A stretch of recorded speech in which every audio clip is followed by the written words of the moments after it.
में आपके साथी संबंधी या आपके वर्ग के लोग बड़ी संख्या में हैं। ये हम नई जानकारी थी हमें कि उत्तर प्रदेश के अन्य राज्यों में आप सबको पिछड़ा वर्ग का दर्जा प्राप्त है, केवल उत्तर प्रदेश में नहीं प्राप्त। मैं इस बात पर आपकी बात को सदन में भी रखूँगा, मुख्यमंत्री से बात करूँगा और जो ओबीसी आयोग है, पिछड़ा वर्ग आयोग है, उनके चेयरमैन से बात करूंगा। इतनी बड़ी संख्या, कितना आपका नुकसान हो जाए। अरे आप लोग ज़्यादा से ज़्यादा 1500 लोग हैं, तो इतने बड़ी संख्या अगर उत्तर प्रदेश में ओबीसी है, इनको ना रखने का क्या कारण। कुछ ना कुछ तो बताएंगे। ये काम मैं आपके लिए करूँगा, वादा करता हूँ। एक बात और कहता हूँ कि आप सब जो आप बनाए हो परिषद संघ, ये आपके लिए काम करे, मेरी शुभकामनाएं हैं। क्योंकि जब आदमी अपनी कम्युनिटी का, अपनी बिरादरी का किसी जगह कम संख्या में होता है, तो उसकी ताकत होती है उसका संघ, उसका संगठन, वो उसकी रक्षा करता है और वही उसको आगे बढ़ाने की बात करता है। तो मैं आपके गोरखा इस संघ को अपना धन्यवाद देता हूँ, शुभकामना देता हूँ कि आप लोगों को अपनी भाषा, अपनी संस्कृति, अपने कल्चर को बचाए रखने के लिए बना है। आप जानते हैं संस्कृति पर अगर आप अपने कल्चर को नहीं बचाओगे तो धीरे धीरे लुप्तप्राय हो जाएगा, फिर कोई नहीं पता चलेगा। यही संगठन, यही आपका परिसर, यही आपके उसको कल्चर को बचाएगा और आपको फिर से एक बार उठ खड़ा होने का मौका देगा। खुशी है कि आपने हिंदुस्तान के लिए तमाम लड़ाइयाँ लड़ी हैं, आपके पूर्वजों ने भी लड़ाइयाँ लड़ी हैं और उन लड़ाइयों में जोखिम भी उठाया होगा। उस जोखिम के बाद भी आप लोग हमारे बीच में हैं, तो हमारा फर्ज है कि मैं आपका स्वागत करूं, अभिनंदन करूं और आपको जो कुछ यहाँ के लोगों को मिलता है उससे कम आपको न मिले, यह हम लोगों का प्रयास होगा। मैं फिर एक बार आपके लोगों को संग जो है, तो मैं समझता हूँ ये अपने बाल बच्चों का, गोरखा के परिवार के बच्चों का, उनके पढ़ने लिखने का, जो कमज़ोर वर्ग होंगे उनकी मदद करके उन्हें शिक्षा भी दिलाएगा। क्योंकि बिना शिक्षा के कोई मतलब नहीं रह जाता। आदमी शिक्षित न हो तो ज्ञान शून्य हो जाता और ज्ञान शून्य होने के बाद वो कुछ कर नहीं पाता।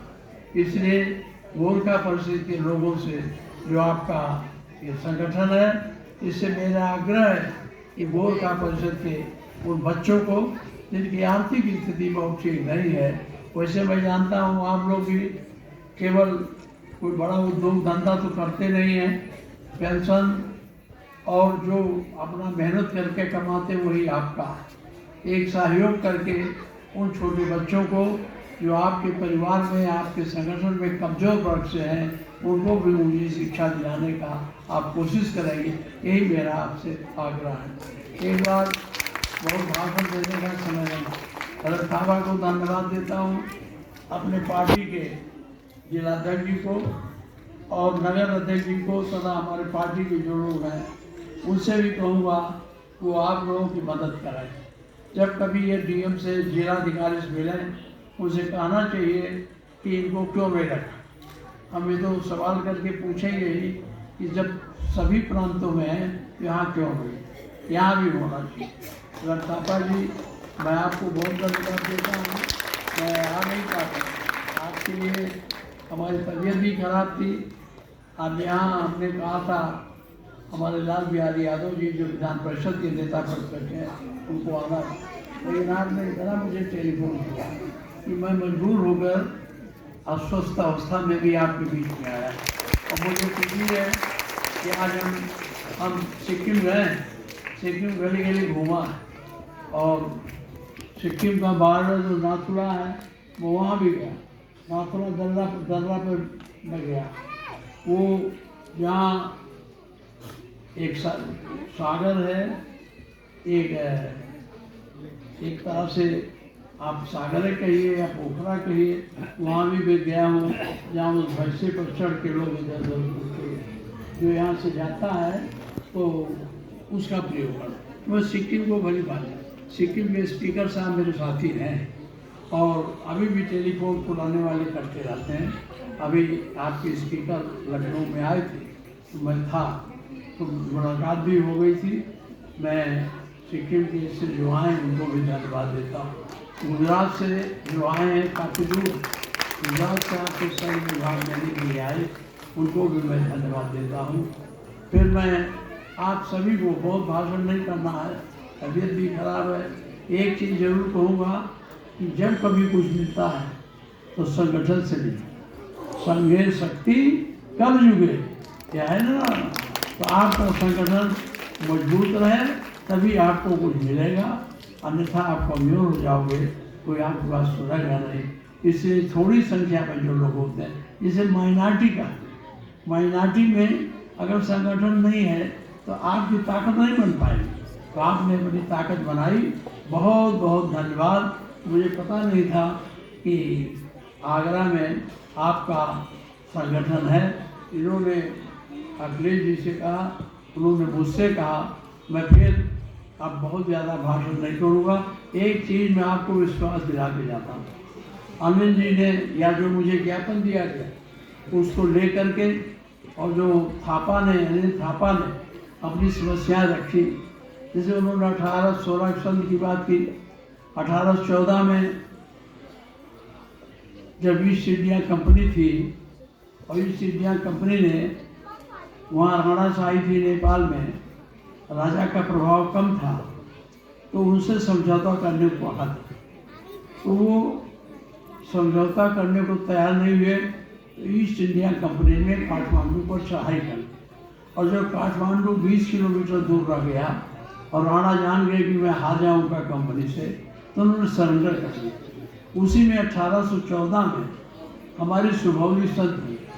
सुभौली संध के माध्यम से जो एरिया इधर आ गया और जो आपका गोरखाओं का रास्ता, जैसे नैनीताल है, बद्रीनाथ है, ये सब गोरखाओं के राज में था। अंग्रेजों को पहाड़ था नहीं, इन लोगों ने उससे समझौता किया और हमारा एरिया, जो हमारा तराई का एरिया लेके बिहार तक, चरौटा से इधर कृष्णानगर तक, और हमारा जो बढ़नी है यहाँ से लेके सीधे बिहार का लेकर के समझौता करके उनको देना।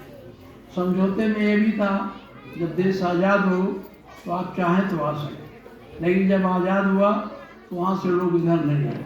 उसी में आप लोगों का इधर उधर हुआ, इधर आना हुआ, उधर आना हुआ, और आप भारत में आए। उसी संधि के आधार पर आप हमारे नागरिक हैं और हमारे यहाँ के वासी माने गए। इसलिए मैं आपको जो आप इतिहास बता रहे थे थापा जी, मैं बहुत पहले से जानता हूँ और हमारा पड़ोसी है। मैं नेपाल बहुत जाता रहता था। आपके राष्ट्रपति जी थे रामवरण यादव जी, कोइराला जी, इन लोगों का मैं सहयोगी रहा हूँ। इसलिए मैं जानता हूँ आपकी कठिनाइयों को, आपकी परेशानियों को। मैं फिर एक बार आपको वादा करता हूँ, विश्वास दिलाता हूँ कि आपकी कठिनाई में हम और हमारी पार्टी समाजवादी पार्टी आपके साथ खड़ी है। और इसलिए मैं आपकी बात को उठाकर कोशिश करूँगा कि आपको अधिक जल्दी से जल्दी आपको पिछड़ा वर्ग का दर्जा मिल जाए। बहुत बहुत धन्यवाद। ज़्यादा भाषण नहीं देना, बहुत बहुत धन्यवाद।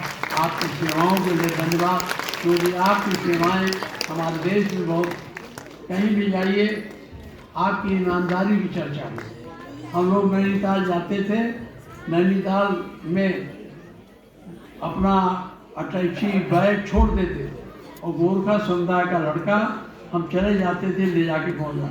आपकी ईमानदारी पूरी दुनिया में मशहूर है। हमारे देश में आपकी ईमानदारी की चर्चा होती है कि आप लोग कभी भी दगाबाज नहीं गए, कभी किसी के साथ ईमानदारी में खलल नहीं डाला। इस ईमानदारी और आपकी इस कार्यकुशलता के लिए भी मैं आपको धन्यवाद देता हूँ। हमारी बहनें बैठी, गोरखा में बहनें हैं, मैं उनको भी धन्यवाद देता हूँ, बधाई देता हूँ। बहनों, तो लोग सब एक होकर रहोगे सारा अधिकार मिल जाएगा। अगर अलग अलग रहोगी तो नहीं हो पाएगा। आप अपने बच्चों को पढ़ाओ और संगठन के माध्यम से जो बच्चे कमजोर हैं, जिनके घर की आर्थिक स्थिति ठीक नहीं है, उनको भी आप मेहनत करके पढ़ाओ। अगर पिछड़ा वर्ग का दर्जा मिल जाता है तो बच्चों को स्कॉलरशिप मिलनी शुरू होगी। अभी तो स्कॉलरशिप मिलती नहीं होगी, लेकिन जब पिछड़ा वर्ग मिल जाएगा तो जो बच्चे यहाँ पढ़ते हैं उनको स्कॉलरशिप मिलेगी। हमारा प्रयास होगा कि हम आपको इस वर्ग में लावें और आपकी इन समस्याओं को दूर करें। बहुत बहुत धन्यवाद। लड़खापा जी को धन्यवाद, उन्होंने मुझे मजबूर कर दिया। मैं अच्छा हुआ मैं आया तो आप लोगों ने देखा, विचार हुआ। मुझे ये हमारी बड़ी माँ बैठी हैं, ये बता रही है मिलिट्री से आप लोगों का, अधिकांश लोगों का जीवन मिलिट्री में बीता हुआ, और जो मिलिट्री की सेवा करता है वो ईमानदार, ऑनेस्ट और बहादुर होता है। इसलिए आपकी बहादुरी की फिर मैं एक बार तारीफ करता हूँ, प्रशंसा करता हूँ। और आपने जो बातें कही है इसको दिलाने की मैं बहुत बहुत कोशिश करूँगा। देखना, आप सुन लेना, तो रेडियो मोबाइल पर जब विधानसभा चलेगी देखना, आपकी बात मैं अलग से उठाऊँगा कि क्या कारण है कि 13 राज्यों में इनको है और केवल हमारे यहाँ नहीं दिया जा रहा। तो ये बात आपको 9 से चलेगा, 9-10 भी बीच में किसी दिन मैं इस बात को अलग से उठाऊँगा। बहुत बहुत मुझे आपने बुलाया, मैं आपका आभारी हूँ। आप हमारी बात सुने इसलिए आपको धन्यवाद देता हूँ। कि बाहर से सिक्किम वगैरह से आए हैं उनको धन्यवाद देता हूँ कि उतनी दूर से आए हो तो नाथुरा दर्रा तो हम देख आए, हमारा ताजमहल भी देख लेना है। ये आगरा बड़ा पुराना नगर, ये